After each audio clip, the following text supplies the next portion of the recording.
சமையல் அறைக்குள் கால் எடுத்து வைக்கும் பொழுது மாமியாரின் ரியாக்ஷன். வாமா புது மருமகளை, என்ன அதுங்களையும் சமயக்கட்டு பக்கம்லாம் வந்துட்டேன். உங்க பையன் தான் எதனா புதுசாக சமைச்சு எடுத்துட்டான்னு என்கிட்ட சொன்னாரு. உன் புருஷன் சொன்னா நீ வந்துடுவியா கிச்சனுக்குள்ளே? கிச்சனு என்னோட ஏரியா, என்னோட சாம்ராஜ்யம்.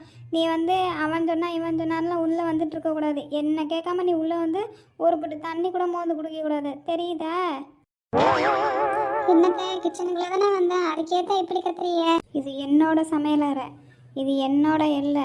இங்கே உனக்கு பவர் கிடையாது, கிளம்பு. ஆமாம் பெரிய இல்லை பவர். அப்படியே சிஎம் பவர் கொடுத்துட்டாங்க. அப்படியே ரொம்ப ஆட்டம் ஆடுது கிழவி. இது கிழவி என்னைக்காவது என் கையில் தானே நீ சாப்பிடணும், அன்னைக்கு நான் அவனை வச்சுக்கிறேன். பெரிய பவர். ஆமாம் பவர். மாமியாருக்கு உடல்நிலை சரியில்லாத பொழுது மருமகளுக்கு சமைக்க வந்த வாய்ப்பு. அன்னைக்கே கிழவிக்கிட்ட சொன்னேன், யானைக்கு ஒரு காலம் வந்தால் பூனைக்கு ஒரு காலம் வரும்னு. என் காலம் வந்துருச்சா? இது என்ன கிச்சன்? இனிமேல் நான் மாற்றி வைக்கிறதா கிச்சன். நான் வைக்கிற இடத்துல தான் எல்லாம் இருக்கணும். மாமியார் உடல்நிலை சரியான பிறகு கிச்சனில் வந்து பார்க்கும் பொழுது, நம்ம கனவு எதுவும் காண்றோமா? குப்பை தொட்டிக்கு எதுக்கு வந்து சேர்ந்துட்டோமா கிச்சனுக்கு போகிறதுக்கு பதிலாக? என்னம்மா வீட்டுக்குள்ள வரவே முடியல, ஒரே நாக்கமா நாறுது. கிச்சனா என்ன கன்றாதிமா இது? தலைவலிக்குதுன்னு செத்த படுத்தாண்டா உன் பொண்டாட்டியை சமைக்க சொல்லி. அவள் பண்ணி வச்ச நிலமைய பாருடா.